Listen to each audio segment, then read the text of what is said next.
Ladies and gentlemen, welcome today to Rooster AM. My name is Ryan Nelson. Today I have Tom Nix. He is a dynamic, expressive pianist. He's known for his masterful techniques and deep musical sensitivity. He's got a passion for bringing music to life. It's very classical, very precise, captivating audiences everywhere he performs. He's been doing this for years, whether on a stage, in a studio. His artistry resonates with emotion, with elegance, and a profound connection. We can see that in him with his piano, and hopefully, I can convince him to maybe play something here in a little bit, and I'll record it. And that's what I do. I put people on the spot once we hit record. So, Tom, thank you for being here today. Oh, Ryan, I'm here to put you on the spot. I've decided. Put me on the spot. First of all, thank you for bringing me to one of my favorite places in Oklahoma, which is Enid, Oklahoma. I've been blessed really for many years, but in recent years to do some really fun things around Enid musically. I've met a lot of wonderful people, just down home, wonderful people. Love it. Scan this QR code for Jiffy Trip. Here's why. It will give you special offers every day. You'll earn rewards, and you're going to know exactly what's going on at your local Jiffy Trip. My friends, it's a no-brainer. It will save you money, it will save you time, and it's such a convenience. And they're not going to browbeat you every day. They're only going to let you know when good things are happening. Download the app today, be informed, and go to your local Jiffy Trip. My friends don't understand this. I always enjoy the drive to Enid. How could you? There's nothing between here and there except a couple little towns that you're going to get tickets in for speeding. I never have, by the way. But no, I love the drive to Enid, and I love when I cross that bridge down south from Oklahoma City, come into Enid, because there's just nice people here. So thank you for having me. Second of all, that introduction, would you put that in print? I can do that. For me? Yeah. That needs to... As long as you sign a couple things before you leave here today, I will give you anything you want. We'll take a look at it. And I need you, obviously, after that, as my new publicist. Wouldn't that make sense? No, that was especially nice. Thank you. I actually wanted, for the longest time, because I used to do marketing, a lot of marketing, I wanted to be a hype man. I can hear it. I can see it. I wanted to be the hype man for like big shows, before the boxing events, do the hyping, but it just didn't work out. Plus, you have the voice for it too. You really do. You've got it all. God put me in a different direction for that. He's taken me all over the place. But we're going to talk about you. What drew you to the piano? Like, was this something that your parents made you have, like a Russian teacher slapping your hand like that's my wife? Not at all. That is often the case. Yeah. You're right. It's often the case, but not at all. I can remember being, 4 or 5 years old at the church we attended, which was a fairly large church back in those days. Hey, I'm older than I look, so I really do go way back several decades. The choir would practice for Sunday morning, Wednesday night after, we called it prayer meeting. That'll give you a clue to the denomination if you're listening carefully. And my little brother would stay home with my dad on Wednesday night because he worked hard. He had a civilian military job, so he rarely went on Wednesday nights. So the kids' classes on Wednesday night and the child care would be over with, and they didn't offer that for the choir. So I was expected to sit on the fourth row of the sanctuary, so that wasn't too far from the choir at all, even though it was a big, big church. And I just loved the music. I loved the harmonies. I was fascinated by that grand piano over to my left, that beautiful organ with the chimes on the wall. There's another clue to the denomination. That denomination had chimes on the wall. With a little separate keyboard over here, you play those. I'd like to have one of those one day and hang it on my wall. I would like it to work, though, so I could play it. Anyway, little sidetrack there. Anyway, I remember I was thinking about this driving up today, not having a clue what we'd talk about. I would get a hymn book, and here I was 4, 5, 6 years old at that point, put it on my lap, and the edge of it was my piano. And I would be, best I remember, kind of moving my fingers to the music, even though I didn't know the keys at all. I just knew there were black and white keys on the piano. You were air drumming, you were air pianoing. Oh, was that? Oh, that's it. Thank you. I knew I could count on you. That's excellent, Ryan. Yes, I was air pianoing and organing. So then I'd get tired of playing the piano during those choir rehearsals, and I would stack two hymnals where I would have two keyboards like an organ would. So then I'd have my left hand over here like the organist was doing, my right hand, and I'd be air organing. Hey, we're just creating new terms. So anyway, it goes all the way back. Well, best I remember, the minister of music must have had eyes in the back of his head as he's working with the choir. I remember, just being in kindergarten or so. And I remember one day he told my mother Sunday morning after church, he needs to start taking violin lessons. Why violin? I thought, I don't know. I'm this kind of guy.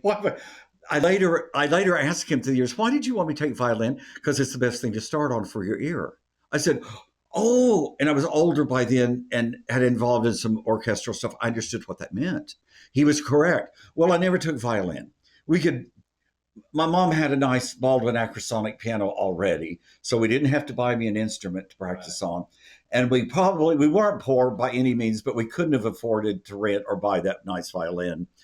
Now, all said and done, he knew what he was talking about, and I wish I had have started there because I know I would have migrated to the black and white keys anyway. So when that wasn't going to happen, he and others said he needs to be taking piano. But here's what slowed that up. Back in that day, you won't remember this at all. You weren't even there. Back in that day, we did not start piano for American kids. It was the American culture for piano until you were 9, 10-ish years old. Also at that time. That didn't work for Mozart, though. Yes, and that goes along with my next sentence. Yeah. But we didn't, he was too highbrow. We didn't think about him or worry about him. The Asian countries were starting their kids on piano at 4 and 5 years old. Why? Because they had discovered it can work if you take the right approach. Well, finally, I started right literally 2 or 3 weeks before I turned 8 years old. The organist at the church taught piano. The minister of music was very well learned and educated in music. And they finally told my mama, you're going to start him on piano. And thank the good Lord, the piano teacher just lived 3 blocks west and a block to the north of where we lived. I don't remember ever having to walk, but I could have if I needed to. It was that close. I took piano once a week. That was right for me. As I think back, I could have started at 4 and 5 and 6. Yeah. Why? It was in me.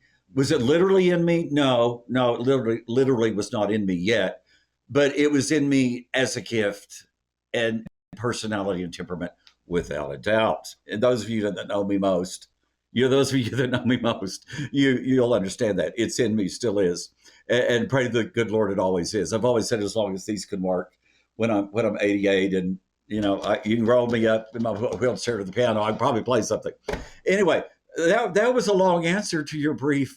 No, you answered 2 questions. So those two of those, your piano teacher and the ministry of music, they were probably one of your biggest influences. Yes, and they saw it in me. Now, my mother saw it in me. She was a pianist, but she didn't know quite when, how, what, where. Plus those piano lessons, Ryan, I remember they were $2 a week. $2 a week for piano lessons. That's like $20, $30 today.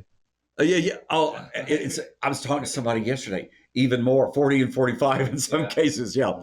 And I can remember by the end of the week, we were having mashed potato pancakes from the leftover mashed potatoes earlier in the week. Not that we were poor, but there just was. And my dad had a good job. We had a nice house and a nice blue Buick car. Oh, it was beautiful. Light powder boy, beautiful. So we weren't poor, but it was just. So by Thursday and Friday, we were eating potato pancakes. Hey, if I had enough salt and pepper on them, I was fine. It tasted good.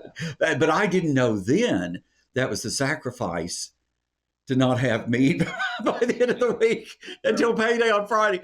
I didn't realize that was a sacrifice so little Tommy could take piano lessons. I realize it now. They were pouring into you. They were just pouring into you. Well, more than. My goodness, yes. So I was playing professionally.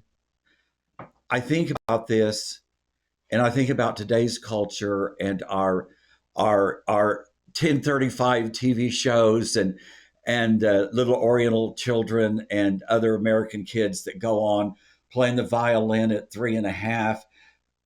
I could have been one of those back in the day on Johnny Carson, only I think we're talking about even prior to Johnny Carson days. I could have been one of those, but who knew? Yeah. Who knew? You know? And I was playing with it was the symphony then, now it's the Oklahoma City Philharmonic. I was playing them. I did my first gig with them at 11 years old. Wow. And I was scared to death. Thank the Lord it wasn't classical.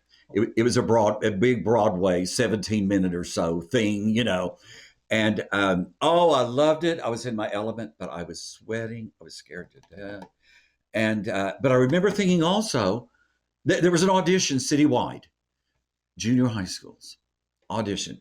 I won it. I usually remember lots of things. I don't remember what I played to win that audition. I don't even remember, but I won it. But I remember sitting there that day as the orchestra's firing up in the Civic Center downtown Oklahoma City. We're getting ready to go on this big elaborate Broadway melody, Sound of Music and King and I and Maria and all that. It was really cool. I found it the other day. I've still got it in print. It was really cool. I remember thinking, Lord, why me? And in my mind at that point, lack of maturity, I thought all the little 11-year-old boys and girls could do this.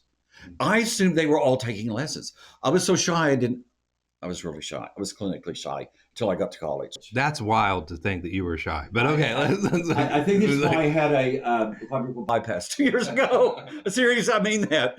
I shifted into this other that I'm really not. And I had some marvelous help with coming out of that shydom. Is that a word? Shydom? Did I make a word? Just hey. I know what you're meaning. From that self-shy personality. I just thought everybody could do that. And I happened to be the one sitting there at the Civic Center that day with the full orchestra, the grand piano, 9-foot. It was probably Steinway, I don't even remember, out in front of him. And I spent several years thinking anybody can do this. Why am I the one getting God's favor in things and not really understanding? I knew I was getting God's favor. I knew that. But again, why me? There's all these other people playing the piano. No, there wasn't. There were a few. Yeah. Matter of fact, there was a handful of them taking from my piano teacher. I learned through the years. Isn't it good that God did that to you? Oh, it may give you a humble heart. Even though you were better than everyone, you didn't know it, and God didn't allow you to know that. I did not know it. And I was a very insecure little boy from South Oklahoma City, very insecure, very shy. Don't even talk to me. Don't expect me to introduce a song from the piano back in the day. I have nothing to say. Yeah, I'll play for you all day long, but I have nothing to say to you. What do you mean asking me this question in front of all these people at church when I'm getting ready to play the offertory? And I guess, well, I don't guess, now that I understand, there was a uniqueness to this 11, 12, 13-year-old kid that could just sit down and play by ear and or music. And people noticed.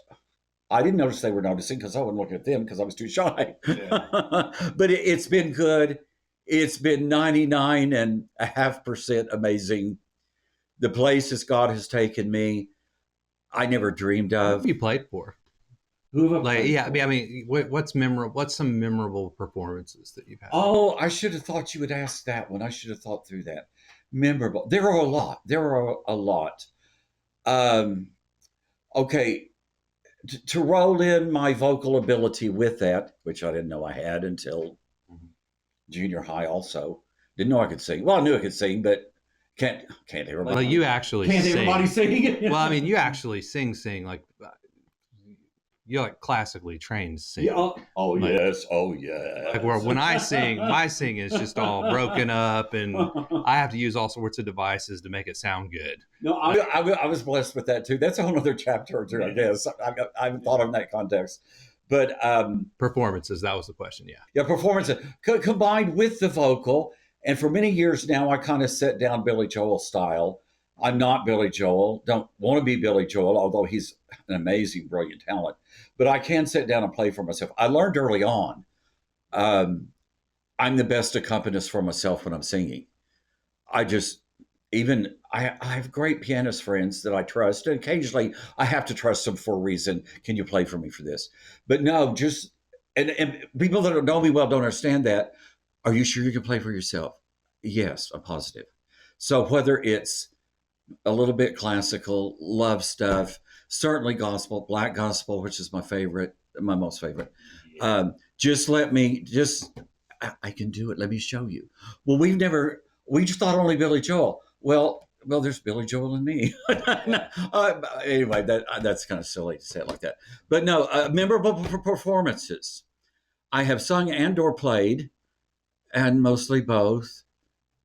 Oh goodness, Jimmy Carter, President Jimmy Carter.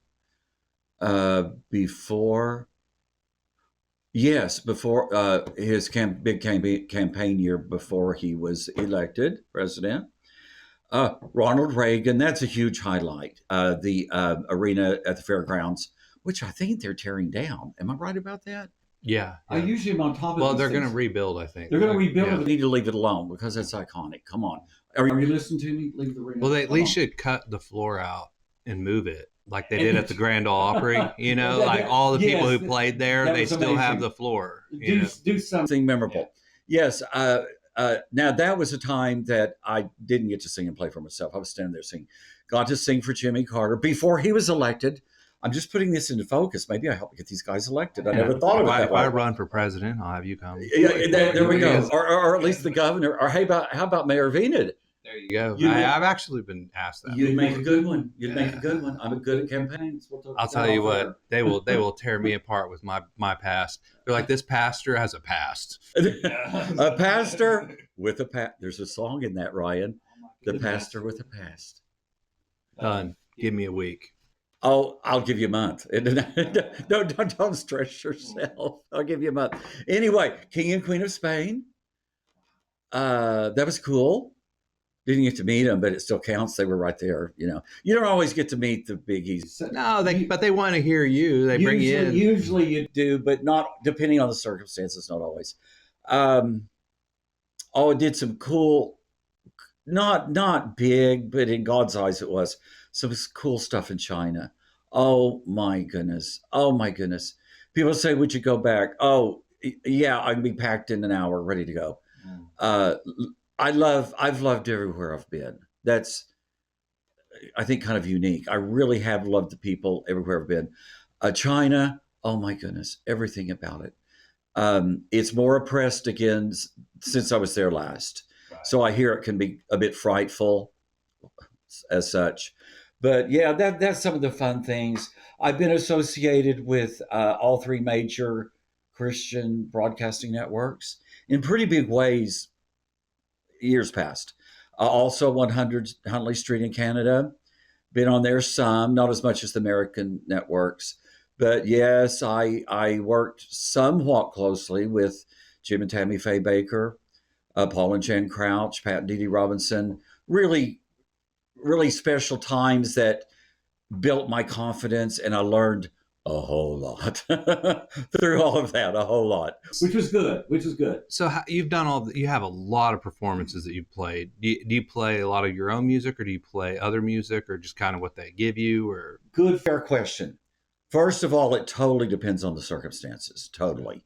If I'm doing a concert on my own, I customize what is wanted.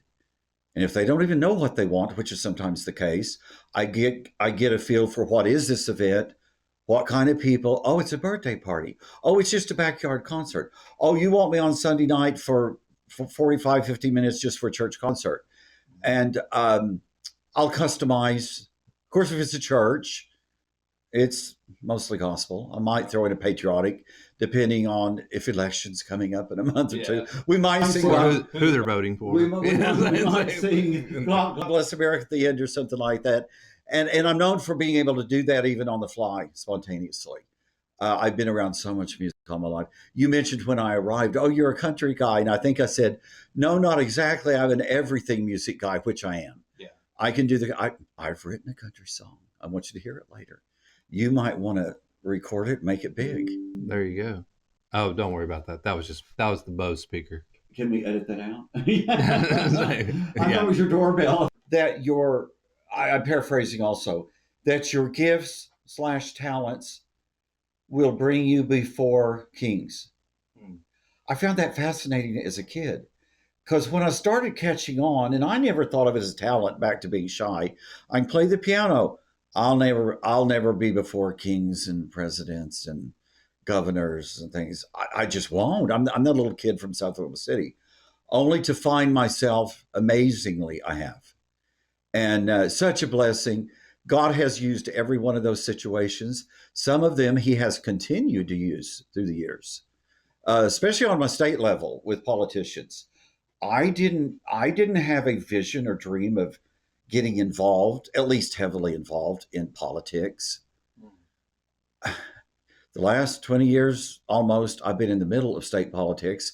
And as I try to get out and think I'm out, I'm back in again. Yeah, they sound like the Godfather. I'm back in. Every time I think I'm Oh, out, it's they not. just It's bring not, me not, back not, in. No, it's not quite that dramatic. But yes, the same principle. So anyway, and so I've just started to say, okay, Lord, okay, here we are again.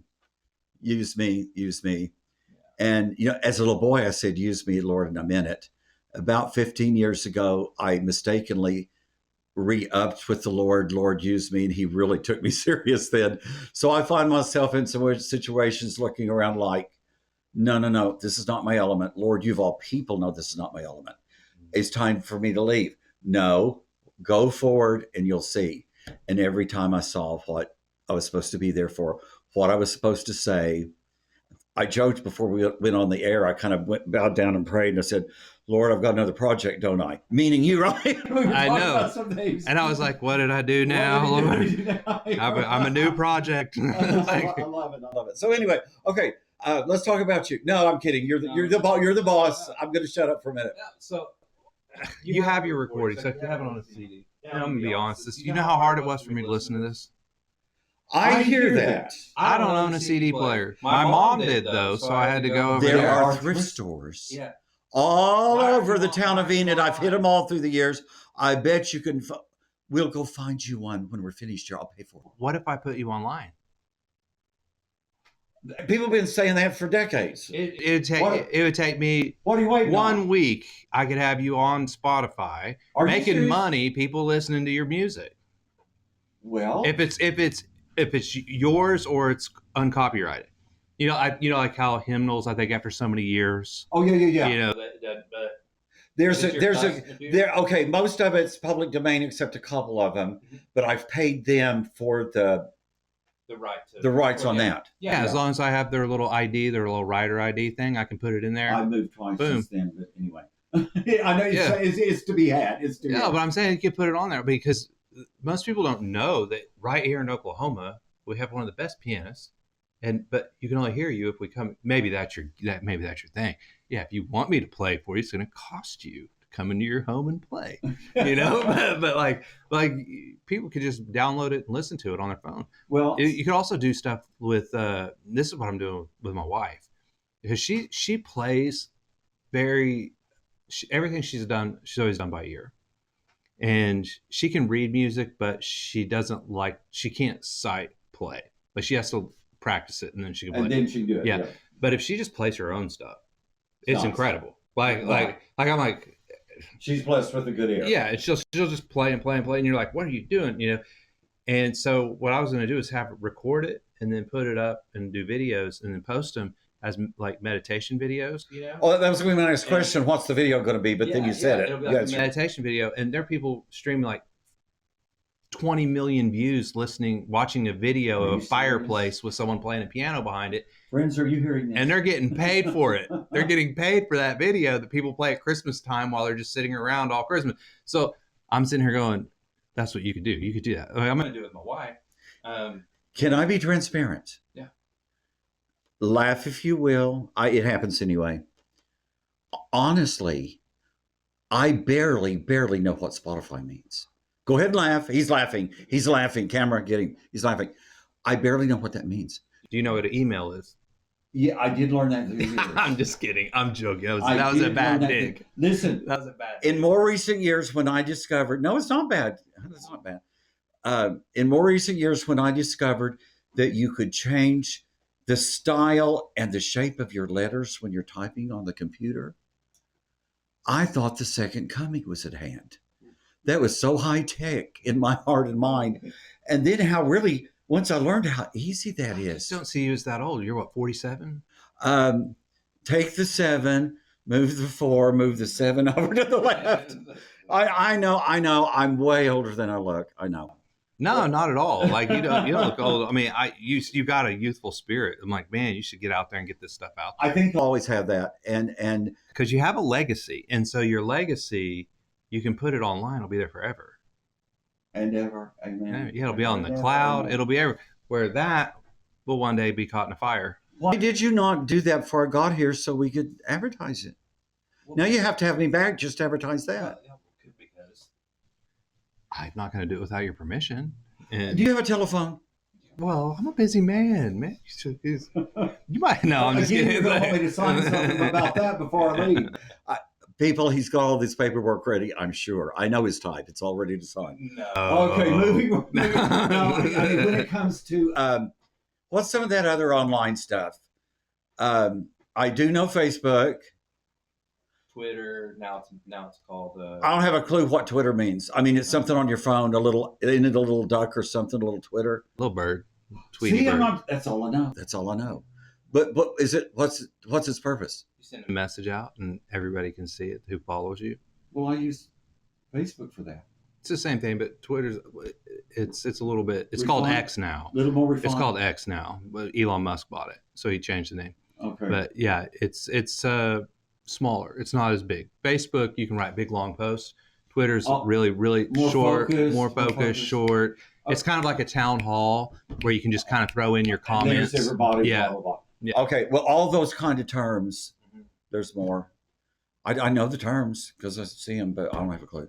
So back to that, I nearly lied and said 1 million. I've had a dozen plus people say they're going to do what you're going to do. It's never gotten done. Why? I don't know. Maybe they don't like me after all. I don't know. I'm teasing. But it's not. for somebody who has the right heart and the right spirit and knows what they're doing. It probably will take a week. Just give me a week. We're being too transparent here. Give me another question. Give me a week. We'll have you up there. Okay. So when you prepare for a big performance, do you have any like rituals or anything you do, or is it just kind of are you just really just ready to go? Like, at this point in life, that's a good question. At this point in life, not near like I used to through the years. And if I were teaching a class on this, in my case, I would attribute that to experience, vast experience of all kinds, if I might say so, and maturity. Even 10, 12 years ago, I would get very nervous before things. Even if it was a little thing, like I'm going to the Oakland City Golf and Country Club to entertain the Women's Book Club for Christmas noon, I'd get nervous. For some reason, and why the Lord didn't give this to me way back, I don't know. No, at this current time, I hardly get nervous anymore. I was probably more nervous about this podcast than I would be playing for 2,000 people this afternoon. I'm not doing that this afternoon, but you know what I mean? Because I didn't know where we were headed with it. And now look at us. Now look at us. This is crazy. I told you not to worry about it. He told me not to worry, but you can't trust these moderator type people. You just can't always trust them. No, not really. I plan, like I said a little earlier, what's the event? Oh, it's Christmas. Oh, it's Mother's Day. I do Mother's Day. I do everything. It's Father's Day. I do all kinds of things. So in my mind, I usually know where I'm headed. As I've gotten a little old here lately, I will kind of chart out where I think I'm going to head. Sometimes I stick to that. Let's say it's a 38-minute program they want. Sometimes I stick to that precisely. Sometimes I do the first 2 things and then it's over with. I just head out having fun and I'm not nervous. I found about 10 years ago, I knew all my life I could be funny. I was too shy and scared to be funny. What if I said something funny and nobody laughed or I sounded like a little goober? I've gotten over that. I have found I can be funny. I'll jump up in the middle of something and go into this stand-up comedic thing, spontaneous. People go, did you plan that? No. In fact, I wasn't even going to do that today. I didn't know I could be funny like that, spontaneous. What does it have to do with? Usually what's going on in the setting, but it's always appropriate, family friendly. if I really know people, especially if they're kind of up close in the audience, that I can pick on specifically, I'll pick on them, but in a very fun, tasteful way.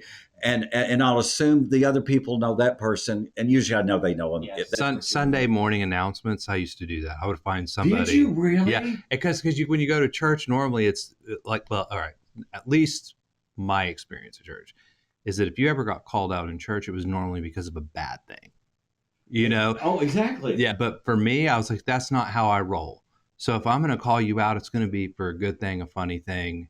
You know, and I always tell. That's what I'm saying. And I would also tell people this: if you come in my home, you are officially putting yourself out as a sermon illustration.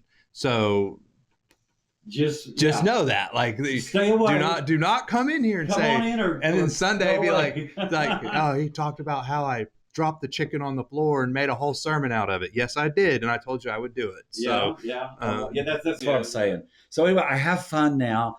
I look forward to just nearly every setting. I don't get nervous. My Christmas seasons the last 4 years have been, for someone getting older, I've been busier than ever Christmas season. Sometimes 3 or 4 things a day. Ladies' breakfast club over here at 9:00. Women's lunch at 11:30 over here. A bank Christmas party at reception from 3 to 5. A full program that evening over here at this church or the country club. Now, that's not every single day, but I've never had more than usually one thing a day, maybe 2. Here lately, Christmas season, I have 3 or 4 things. So you better believe I have to get my rest. If I can get an 8-minute rest between something, then I can get up and rehydrate and be on my way. so when you're playing, because when I listen to classical music, so much different than, like, okay, it's 2 things. One is when I make music, I can do it all in this bedroom with a drum machine, with I can even put in the notes and just have it play the, like, string for me. I can do all of that just straight from the computer, and don't even really need a band, right? So you do the orchestra, or a recording studio, yeah, or a recording studio, yeah. So and now I've gotten to where I'm like, man, they have voice modulators, so I can make it sound like I want this person to sing it. So I might write a song, sing a song, and say, but I want Morgan Wallen to sing it, so I'm going to put it in his voice. Like, I can adjust the and is that an app you're doing that by? It's pretty complex. There's quite a bit you got to do to make this stuff happen, but I know how to do it. But I can do it all here, and it costs me a total. I mean, after you buy your computer and all that, like programs and all, probably $300. Oh, it's not, right? Not a big deal. Yeah. So, but you do a show and you have a whole orchestra. You have to pay all of them people. Like, I know you do piano, but you were telling me about like a Christmas, like at a church. What is the cost of that? Oh, my goodness. Well, like, it's like $10,000 an hour. It's totally variable on how many strings you have. Do you have a harp? That's a whole other chapter of expense. Here's a good way to explain that. I've worked at several churches through the years. Some of them were very large churches. We would have huge Christmas, Easter, even 4th of July. Most of those churches had a full orchestra to begin with, but we would always pad it a little more for the holiday season. Of course, our church people were volunteer. In the Oklahoma City area, we always hired from the Oklahoma City Philharmonic, which was kind of amazing because you're getting the very best in the area, the very best. And they're probably not going to volunteer. They never did, but they were all great people and great to work with. Amazing to work with, actually. Because that's the example I'm going to use was many years ago. And all that said, we would be in a dress rehearsal. Well, those extra players are getting paid for dress rehearsal. I knew what it was going to cost. I knew what the budget would cost. We might have a little glitch in that dress rehearsal for 5 minutes, 7 minutes. I would go into panic mode. My mind would be calculating how much money we're wasting by not continuing that dress rehearsal. Now, those stops are going to happen, but I would go into panic mode. So by the end of the dress rehearsal, I had wasted thousands of dollars. And it was really nobody's fault exactly that we had to stop in the middle of something. It's a part of the process. The players, it's not bothering them. They're going to get their check at the end of the day anyway, the same amount. And of course, they're on unions, so you had to be. you had to be through when you were going to be through with those union players. And if not, you're not through. They put down their instrument, reach for their case, put it in, and they politely walk out because that's just the way it works. So all that to say, yeah, that can get phenomenally.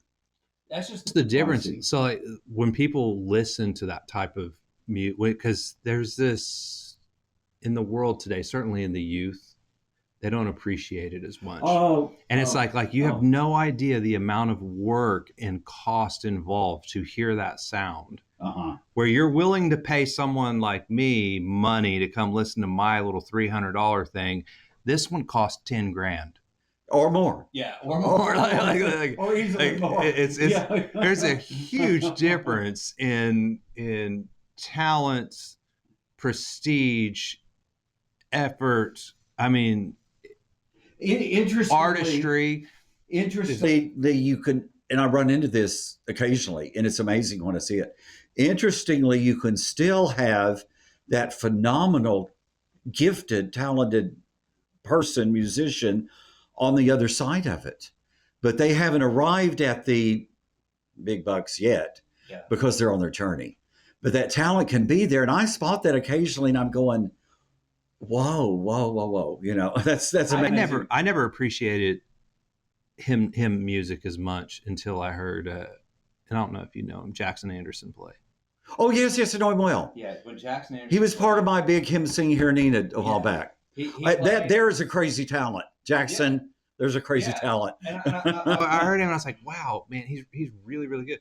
And because he did something different, and maybe you can answer this question, but because I think this is where he was, and I never told him this because I don't really throw out compliments real easy, but I'm going to compliment Jackson Anderson today. All right, so listen up. Is that when he would play, it's as though he could balance the technical side, and you could hear the emotion when he played. With the artistry. Yeah. Artistry's the word you're looking for. Yeah, and it was beautiful. And I was like, because you can play the exact same song that person's playing, but it sounds so much different when you play it, and I believe it. So how do you do that? Like, okay, here's my sheet music, but I'm going to stay technical, but at the same time, somehow. I probably would have answered this differently even 5 years ago. My current answer is, again, I think with experience and hopefully maturity, that part, I believe in people. I believe people can do just about anything they want to do, set their heart to, work hard. But what you're talking about there, in its original pure form, is a gift. It's there or it isn't. And I'm not saying that to discourage anybody, because you should continue to work hard, because you will improve. But that part of it is a gift. Now, once it is a gift, it can continue to be refined. I have no doubts. But you hear of other things in life, you have it or you don't. That's kind of a case of that. Do I totally understand it? No, not totally. Other than anointing is a good word. Also, it's an anointing and a gift from the Lord. And I've seen it on people that don't even embrace it even then. So they're kind of stuck back over here, and I'm going. And those are the kind of people I like to work with, because I'm sitting on the piano, I'm going to shake you real good by the shoulders. Now do what I say. I mean, not really, but yeah, I might beat them a little bit if they're being stubborn. And it's like, no, look, you're not getting it. I understand you're not getting it, but here's what you're gifted with. Here's what you can do. And then I've invented some exercises to hopefully bring him into that realm. Sometimes it works a little bit, sometimes it never works. But yeah, he's everything. That kid, an Enid kid, if you're not aware who we're talking about, wonderful young man. Although he lives in Shawnee now, I think. Yeah, that's where I grew up, and he got married, and he got married a year. Shawnee doesn't realize what they have. That's actually a thing. It's like when he moved, I was disappointed. Oh yes, and I was like.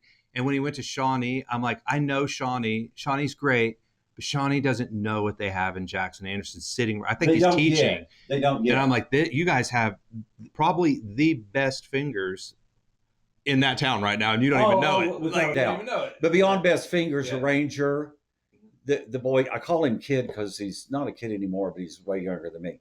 Yeah, yeah, boy. And he didn't mind getting back someday. He's not afraid to have a beer with you. He's one of those guys. He's not going to be too uppity. He's not going to think he's better than you. Right. He's very down to earth, and he can probably play in any. He could play at a White House. He could play at a bar. It's like, yeah, his keyboard skills are actually world class.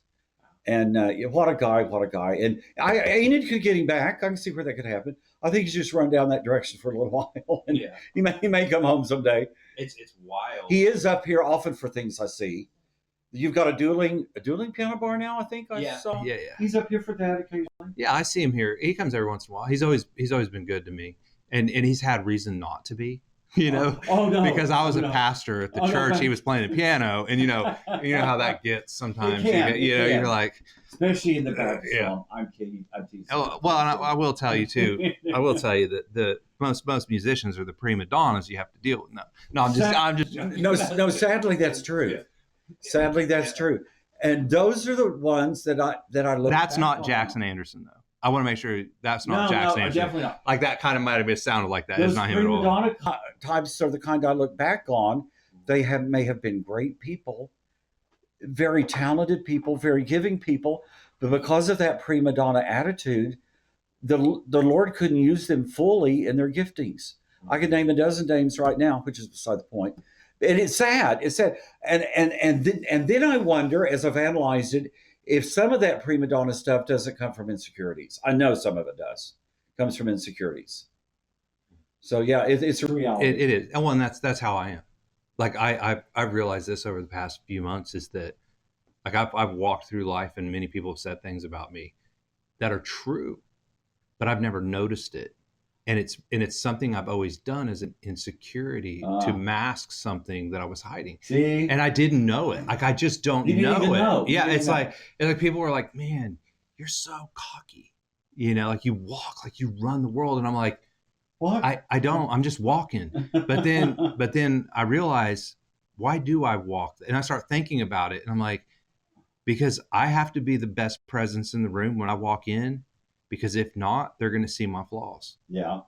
And so it's like, I don't want them to see a flaw. I want to be perfect. Yeah. Because you're supposed to be. And then, do you know what happens though? This is what this is a true. I mean, past 5 years, I might be wrong, and I'm probably going to get people saying you're a heretic. But the more flaws that I've shown as a pastor to people, the bigger, the faster we've grown. People say, okay, he doesn't think he's better than us. I do not think. I've never thought that. I've never once thought I'm better than the person on the front row. We are equally worthless at the foot of the cross. Thank goodness for Jesus. And when you realize that, and then God can work through those realms of your insecurity for the first time, because you've come to that point. Yeah, I've had to go through a lot to get here. Oh boy, I've been I understand. Yeah, I'm like a wolf howling at the moon sometimes. Like I don't even know. Is that what I hear down in the city when I hear noise this way? So each person kind of has their own. There's a unique giftness to them. So for instance, I know what mine is. Like I hear when other musicians hear what I do, right? They come in and their first reaction, they always say, "You're a great lyricist. Everything you write is really, really good." But what they musically like isn't the music; it's the cadence. They're like, you bring a cadence to every song that you would not expect. There's the cadence that it's like you hear the music this way and you think it's supposed to be sung this way, but then you bring a cadence in that works, but it's totally different than what we'd ever think. Right. And they're like, that's why I'm unique. So what is it that makes you unique? Oh boy, you're just full of questions today, aren't you? I knew you would be. What is it that makes me unique? Well, I think I'm going to surprise you with this answer. I was born with, there's no other way to explain it, an unbelievable ear for music, particularly translating into vocal and piano keyboard stuff. My mama and my piano teacher, thank the Lord, and boy, it was a toughie, made me learn to read music. Why would I need to read that? Just piano teacher, play it one time. That's all it took. Even if it's a lengthy full page, I could sit down and do it.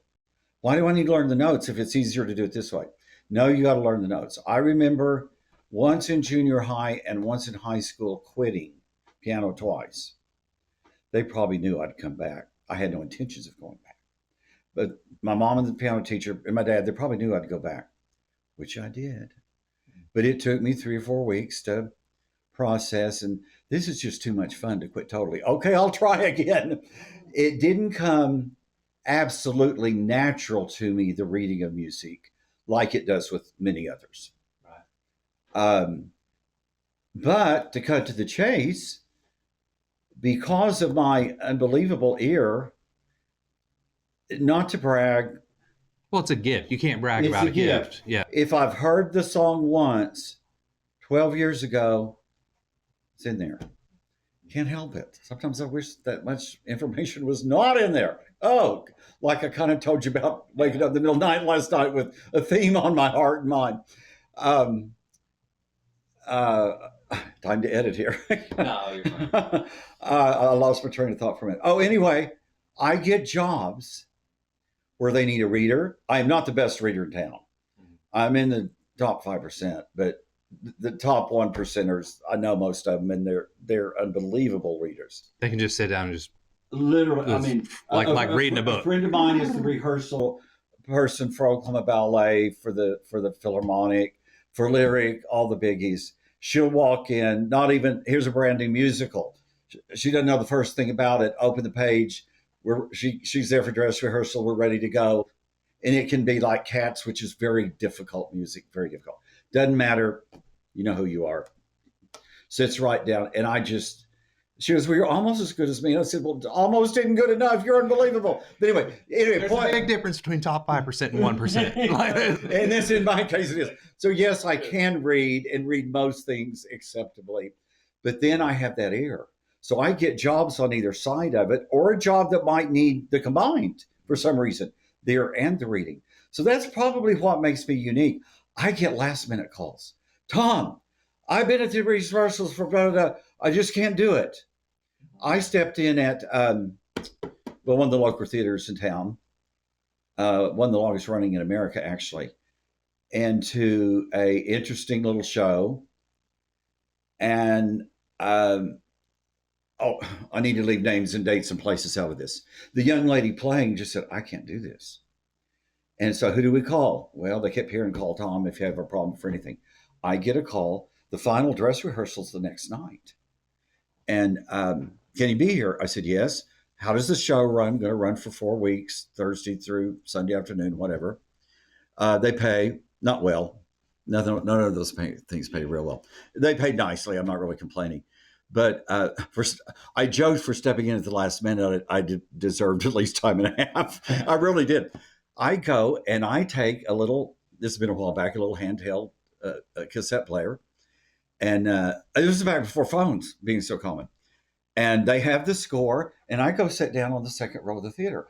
Okay, we're ready to start. I said, how have you been rehearsing since you lost this lady? With a rough soundtrack. I said, okay, that's what I want to see happen. And I'm going to sit out here. That won't work. I said, why do you think it won't work? We need you up there. I said, I know that's why I'm here, but I don't know this show at all. I've just heard of it. I don't know a single song in it. I need to absorb something. And this is the only time I'll get to absorb something. But we open tomorrow night. I said, I know. I'll be ready. Are you sure? They really freaked him out. And here I'm totally fine knowing what I'm doing. Mm-hmm. And yeah, as I look back, that did seem a little, can he really do it? It was wonderful. When the reviews came out, the piano player never gets a review. I mean, the Edmund Sun, the Daily Oklahoma, the Norman Transcript, the Yukon, whatever we call it. When the reviews came out after that opening weekend, the next week, nobody mentions the piano player ever. Mm-hmm. I had the glowing reviews. And then they're going, how did you do that? I said, it's just the way I needed to work in this setting. I needed to hear. I needed the score. I'm recording also, and I'm going to go home. I won't have to stay up all night by any means, but I'm going to play through a time or two tonight. I'll play through 2 or 3 times tomorrow, I promise. I'll be ready to go. Now, if you guys change something really, really weird beyond what I hear and see tonight or what I've got on this cassette player, tell me ahead of time because I won't know that. And then I'll be kind of sitting there ad-libbing, maybe wondering what's going on. Anyway, wonderful show, wonderful reviews. Met the most wonderful people I'm still friends with. Some of the top dancers, singers, actors, tappers, everything in Oklahoma City. So I think that's what makes me unique is I can, what would you call that, a bi pianist. I can play with music or out, you know. I enjoy having the ear I have because that's a lot of fun. Lot of fun. And when I need to read, I can read. I don't have to do a lot of heavy duty reading anymore. So you could like make serious money at a piano bar because you know every song. Are you kidding? Rarely does anybody stump me with anything. Like I said, it's all in there since I was a little kid. And then the things I didn't grow up on, if I've heard them through the years, there it is. The recent years, I had skipped it was with the music by decades. I had skipped a decade in my life. I mean, I wasn't born yet, but I had gone past it back into the 1800s, even the 1700s in some cases. I'd skipped the decade of the 40s. I did not realize till recent years how beautiful those melodies are from the 40s. Oh my goodness. I now do a 40s show by myself. I do a 40s show with a couple singer friends. I do a 40s show with a singer friend from Veneta, Grove area, because it's just a very beautiful time. I still think it's overlooked. It got overlooked in my life. I think it's still overlooked. What are you going to be doing tonight? Do you have plans tonight?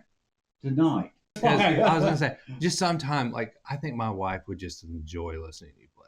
I think she would just, I think it would be such a gift for her to be able to. She works at the foreplay for that. That's very kind. So all that to say, she's at work. Yeah. Yeah. And she'll be home when? And she'll probably be home 6 or 7. But she was so upset because this was the one that she wanted to be at. Oh, don't tell me that. Just say it. Now you're guilting me. I'm not. See, I told you he's one of those moderators that knows exactly what he's doing. Hey, you're not my first rodeo with this kind of stuff. I love it. So my question to you. Let's take a look at that. All right, let me share with you. I'll give you a question. You don't answer it because I'll give you what my wife's answer was. If you could perform or listen to any composer, dead or alive, who would that be? I asked her, and she said Tom Nix. Now, come on. I'm kidding. I know that was like the biggest guilt trip ever, was it not? Like, so, no. But really. That was good, though, Ryan. That was really good. That made me feel good for about 3 seconds until you smiled real big. Who is it, though? If you could play with anybody. And Jesus doesn't count.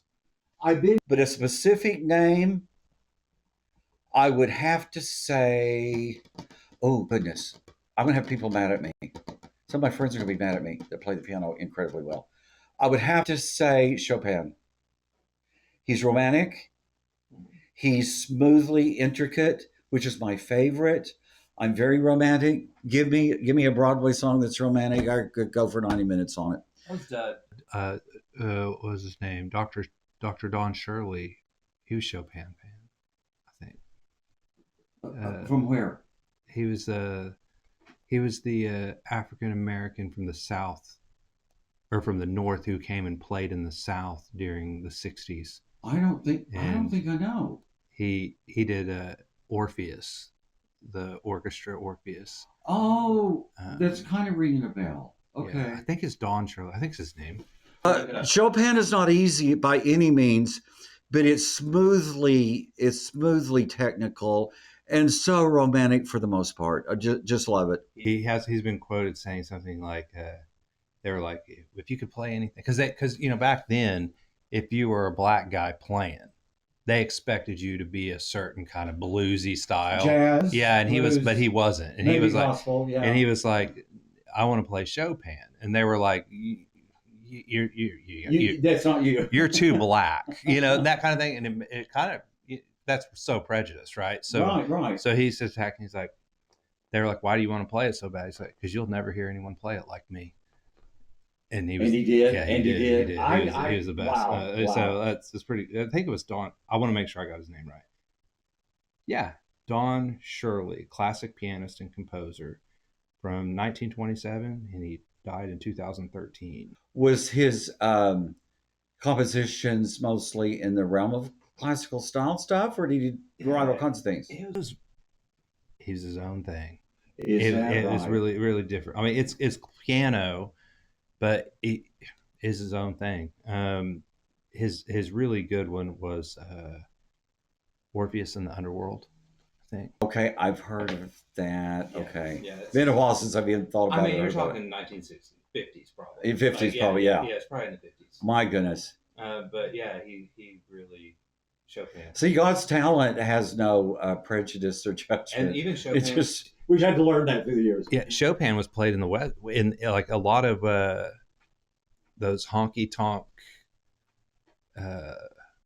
early like 1800, like when they would go to the bars and the saloons. Chopin was one of the ones that if you could play it, they would call you in. And it's kind of weird to think about people playing poker, drinking beer, and having bar fights, but listening to Chopin. And probably kind of places where they would always have a female singer that was usually soprano type. Yeah, you had little flapper girls in there doing their He thing. probably made some decent money back in the day. He did. He was wealthy. He was really wealthy. Wow. But you know, it's like they said he was.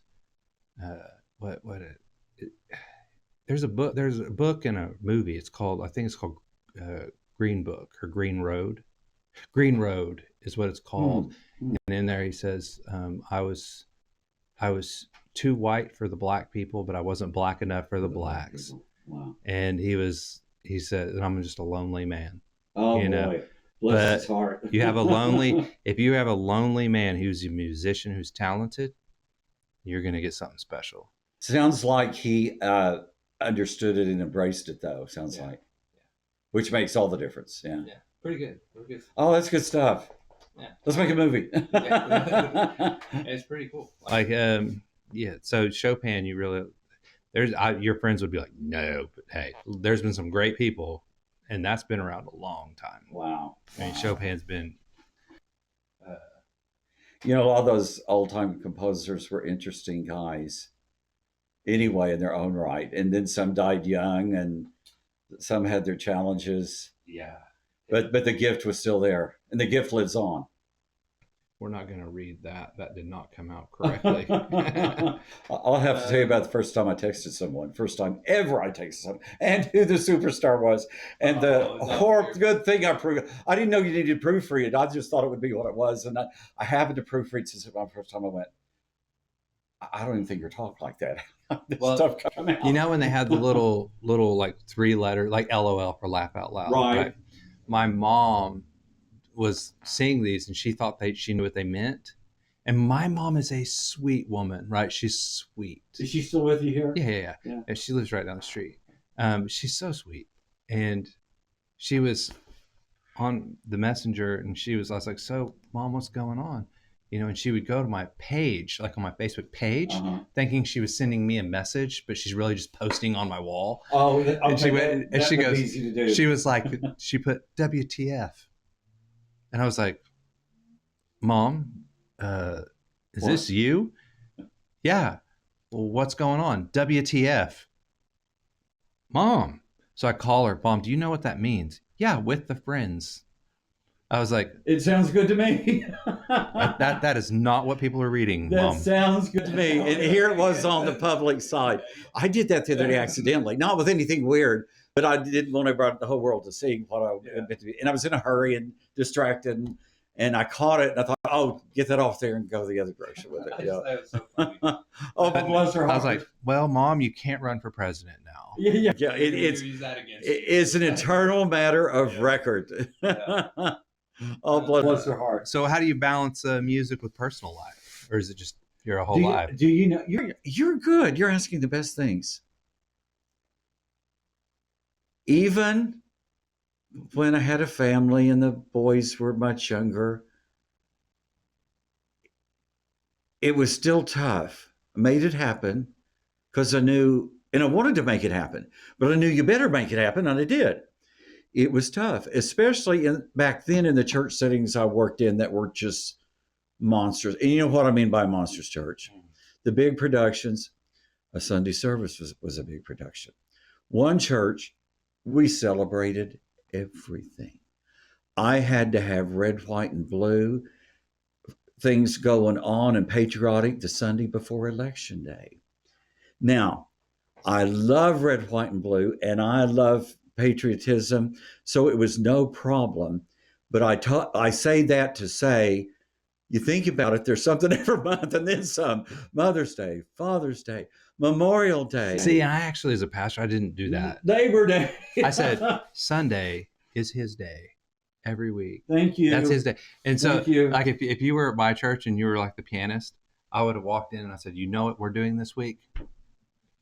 Whatever the Spirit leads you to do. See? And then I would let back off. I'd just be like, I'd back off. That is too good to believe. I never was. That's too good to believe, And right? it would drive people crazy too, because they'd be like, so what's your message about? Some Don't worry people- about my message. Like, just play as the Spirit leads you to play. Some people, if not most people, have to have a guidance path. They just have to. And it has to do with their temperament, personality. That's just what they're made. They can't imagine otherwise. So that's what they love structure, and they love that. Yeah. That's the thing too. To be real, like for me, like I went in with the church that I just resigned from. Like I went in, they had no structure, right? It was nothing. And it was so low. And I loved it. I walked in and I said, we're going to thrive. Why? Because we're going to follow the Spirit of God, and it thrived. The minute we started adding the elders and the committees and all that, it just got staunch, cold, and now it's rigid. Yeah. It's like, just throw it all out the window. Do it like the first church did, the early church.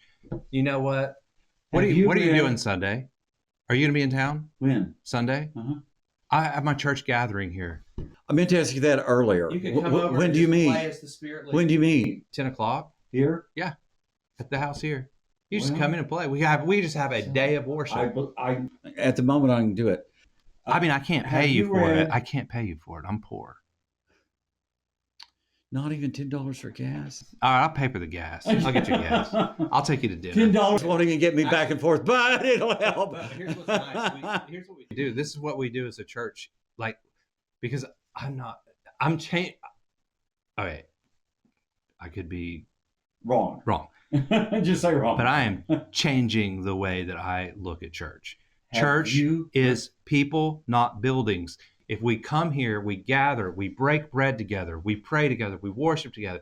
We don't do like the sermon where I stand up and point at you. We stand up, we say, okay, let's go through God's word a verse at a time. Stop, I need to talk.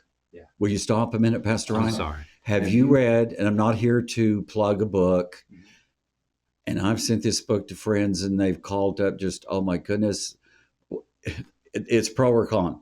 Have you read Pagan Christianity by Barna? No, but I would believe that's the modern church. It is written. No. Actually, it's the totally opposite of what you just said. I see what now. I had to think for a second. I see why you said that. It's totally opposite of what you just said. One of the most amazing things I've read ever, especially in latter years here.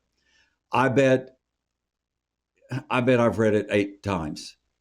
And I still get somewhere and I go, okay, wait a minute, read that paragraph again. Oh my goodness. You know who George Barna is? Yeah. He's a stat guy. Yeah. And the book is loved or hated. I bet it's been burned in some circles. It's been prominently displayed on the fireplace mantle in other circles. Kind of depends where you are and where your heart is at the moment. Someone was coaching me on it, and I'm going, oh, I don't know. I don't need to hear some of that. I don't need to hear some of that. He drove by with it, handed it to me, said, it's yours. Keep it, throw it away, look at it. So I slowly start going through and I'm going, oh my goodness. Then the first time through, I'm going, this is not what I've been taught and what I'm supposed to believe. You heard the supposed to believe. Yeah. And so I quickly reread it again and I'm going, okay, I know I've sat in classes under him in California, some church growth and church planning type of things. And so I knew I, for the most part, trusted him for the most part. And this is your book for the hour.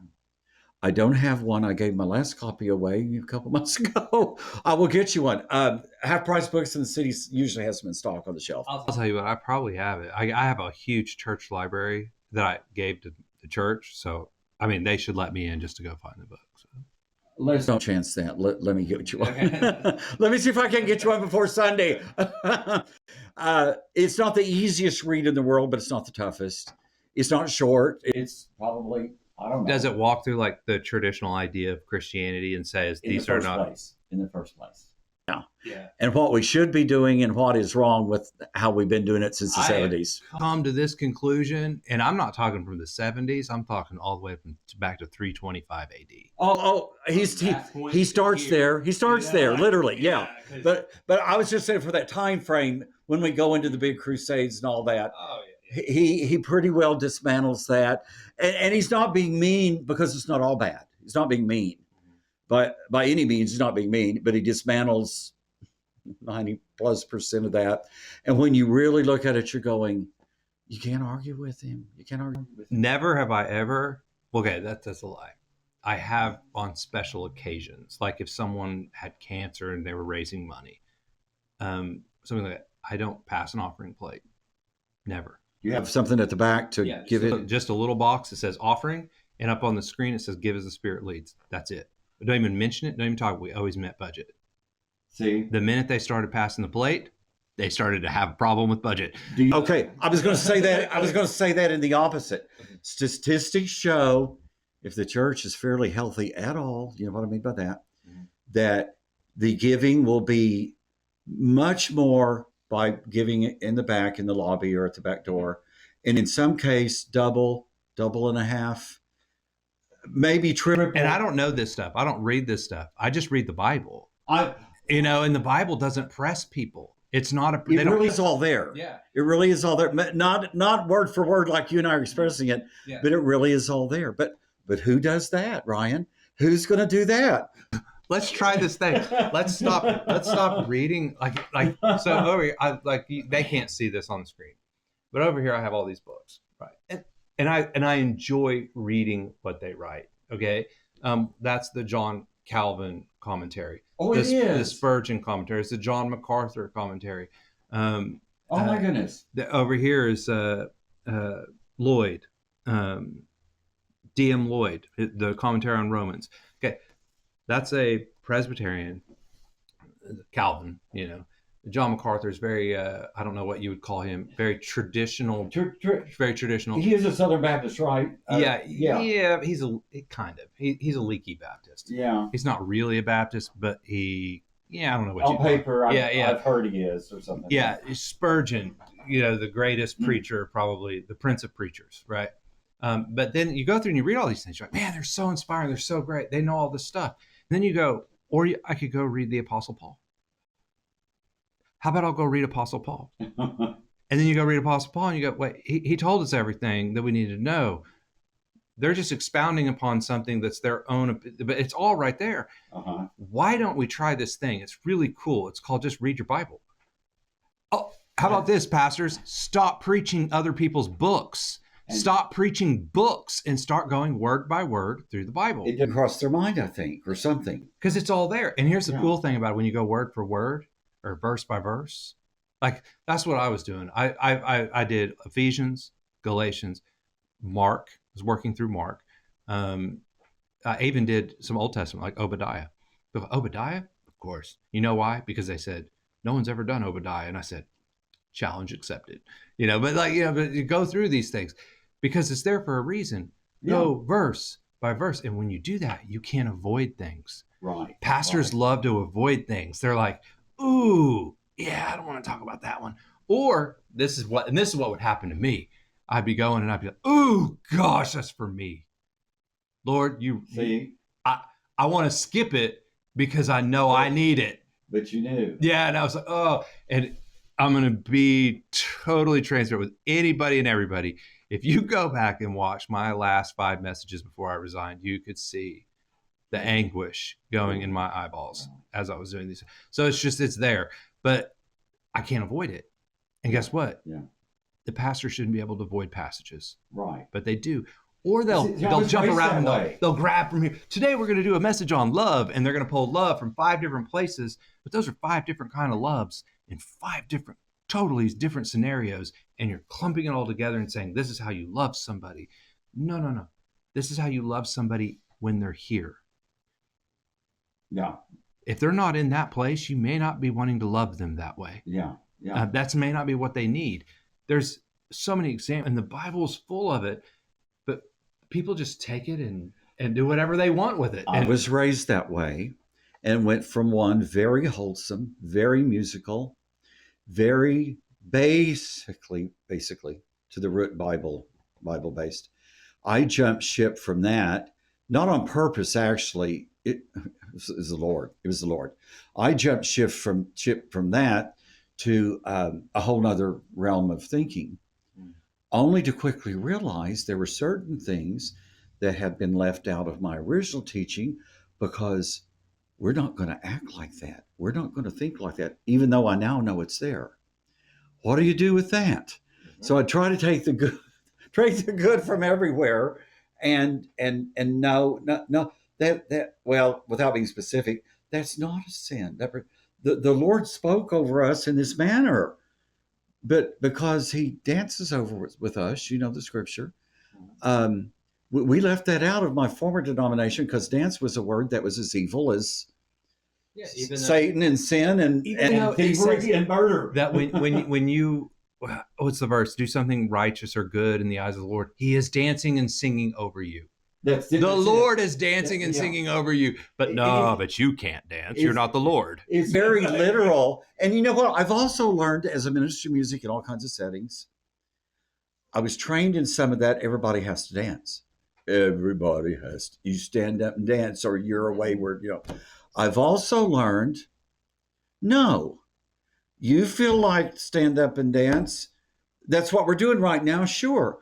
But if you can't or don't want to, or you're not in the spiritual thing at the moment to stand up and dance, it's okay. I'm not going to shame you. And I was taught to shame people, the whole congregation. Okay, I really thought that's what we were supposed to do. No, it's not my place to shame anybody or condemn anybody. There is no condemnation. They still might be in Christ Jesus. They probably are in Christ Jesus, but they're sitting there. But it's not my place to condemn them because they're not doing what I want them to do as a worship leader. Again, the Bible's very clear. This is a crazy concept. Read your Bible. The Bible says it. Paul says that there are many members with different gifts. But he also says some of you are given some are not given others. But it's okay. And we're all equal. No one's better. The pastor's no better than the dancer. Uh-huh. We all come together to do worship together. You may not have the gift of music or dance, but that doesn't mean that you're not part of the body of Christ. But boy, will they make you feel like if you're not speaking in tongues or whatever. Oh, if you're not praying with your head down, what's wild is that is a Western thing. In the East, they would pray raising their head up to the heavens. They would look to the heavens. But here, close your eyes so we don't see each other and make it personal that it's about you, when sometimes praying is a group thing where we pray together. In unity. Praise and prayer come hand in hand, but we've made it to where prayer is this very quiet thing. Oh my goodness. Hold on one second. And Julie, hey, you're on my podcast right now. I will call you. Hi, Julie. I'm here with Tom Nix, the great composer. Might I play your piano after our interview? I did not think we would be going for almost an hour and a half. So I'm gonna wrap up here, and then I will get back to you. Okay. All right. Okay. Give me 5 minutes. 5 minutes. Okay. All right. Bye. We haven't gotten anywhere. What do you mean, wrap up? Well, we're going to come back. I'm kidding. No, I'm serious. We can come back and do part 2. I'm kidding. I didn't know there was a part 2. We can just make a part 2. You want to make a part 2? Or I'll come back tomorrow. We can do it. Time. Oh, you said you were here all weekend. I think I can come Sunday. I'm pretty sure I can. Yeah. And after that, we can do. My second thought is I have my 2 little babies at home. My little one's under 3 pounds, one under 4 pounds Yorkies. They're service dogs. Okay. I usually take them with me. It was supposed to be warm today. I didn't want to leave them in the car. I didn't know what you had 7 cats with big tails, which they wouldn't be alive if I brought the Yorkies in. Now, they're very well trained, but they hate cats. That's the only thing that we have trouble with is cats. So I left them at home, which I do occasionally. So I do need to go back to them here in a bit. That doesn't mean by 2 or anything, but I do need to get back here in a bit. So if I'm coming back Sunday, I'll meet her then, right? Yeah. And that'll work. Yeah, and we can even sit down and do a little more, because it's good. Or if that didn't work for whatever reasons, we have talked an hour and 15 minutes. Most of mine go 45. It's been an easy talk. So what I'm gonna do? Okay, just make me look good. I'll pay you to make me look good. I'm gonna close with this, ladies and gentlemen. It was a pleasure. Thank you so much. We will have a part 2, and because I think we're just beginning to. This might be a trilogy. Oh no! But we're just beginning. But thank you, Tom. Thank Ryan, you. Pastor Ryan, thank you. We didn't talk about how we met. No, go ahead. I'm sure many of you know. I walk into a setting in Enid, and we won't tell about how I accidentally walked on set. Oh my Lord, that was one of the most. In the middle of a scene, he just walks into the diner. Embarrassing, and I was coached how to not do that, and it happened anyway. That was my second most embarrassing thing in my life, because here stands several megastars. So I go over, everybody's motioning, come here, sit down over here. You're in the camera, you're in the lights. Oh boy, at least I looked good. But I don't think it had anything to do with the scene, how I looked anyway. Probably in the movie. They're probably going to just keep you in the movie. Oh, he's just a guy walking in. I hope so. I might get a nomination for an award or something, especially because I was so shocked. You get the Oscar for best stand-in. Anyway, I eventually end up sitting by this guy, and uniquely, and I understood the concept, he was impersonating a very famous award-winning movie star. And at first I thought, what on earth are you talking about? Who are you? Then he explained, I'm the stand-in for the lights and the sound. And so the star didn't have to stand. And then I realized what he was really saying. I said, oh yeah. Well, we got to talking. I didn't want to bother him because I was just supposed to sit there and be quiet and watch things. There's a reason behind that. You may not know. We'll talk about that at lunch. That really did. That'll go out in part 5, and okay. You'll be so excited. It's crazy cool. It's unbelievable, actually. But I was sitting there for a reason, kind of a PR reason. We get to talking. He's a former pastor, and what do I do? And I go out to the car to get him a CD, and then I mail him a promo packet after I get home. And that's why I'm here. But you made a marvelous stand-in, I thought. You looked a bit like him. If you let the hair be a little longer, you looked a bit like him. I mean, I can't help it that I'm so good looking. Do they have awards for stand-ins like that? No. Maybe we should, because I would nominate you. Thank you. Love coming to Enid. A lot of wonderful people here. You know, we all are on the same page of thoughts of who a lot of the wonderful people are. And I have friends from Bible College that came from here. That was my first ties with Enid, Oklahoma. They've been a prominent family here, and some of them are still here in Enid, and some have hit the road to sing and preach for Jesus and such. But anyway, a lot of good people. And like I said, I'm always glad to be here. I don't need a reason to come to Enid. Just give me a little reason I'm on my way, and no reason I might show up anyway. Was the piano good enough to play on Sunday? I think so. All right, good. Can we get it tuned before then? No, I'm kidding. That would break you to get it tuned. Well, we actually did. It costs us hundreds of dollars every time. I did. I'll tell you who will come tune it. Cheapest in the state. He's absolutely the best. Plug, shameless plug. Yeah, really. He would hope to get another tuning or two, but he'd drive up here for you if I asked him to. He kind of owes me anyway. I bet I've gotten him 40 tunings. How much does he cost? He only charges 100. Well, we'll do it. Yeah. And everybody, I'm not talking about before Sunday. I'm teasing about that. He's Baptist guy, Southern Baptist. He's just unbelievably good. You keep talking about these Baptists. I'm no Baptist. I'm a follower of Jesus. Why were you at the Baptist church on staff? Because I was a follower of Jesus, and that's just where I was. And you live next door to the pastor or something. Actually, do. So I hear. We share a property line right here. Talk about. I move in, and my boss just happened to be my neighbor. Talk about a glass house. I can't do anything wrong when the pastor's right next door looking over your. Here's the way I see that. The Lord did that for a reason. I will say he has, and I will say this about Wade Burleson. I don't care. I'll say his name. Has more grace than anyone I've ever met. Is that right? He has loved me when no one else has. Is that right? And I couldn't ask for a better friend and a better neighbor. Even still. Today. Even he's made me mad sometimes, but he does it because he loves me. Wow. And I can see that. See, God put you right here within his reach. I love it. It's really wonderful. And have you met him before? Have you talked to him? I've never met him. I've been rooms with him in the city, the capital, things like that. I've never actually met him. Well, I'll introduce you to him on Sunday. I'll see if he can come by. Oh, he's a good dude. I mean, it's a pleasure. But we got to go. We're going to wrap this up. Thanks again. And we're going to go eat right after this. And we'll do a part 2. Let's go. We will. Pheasant Run, here we come. Pheasant, Mr.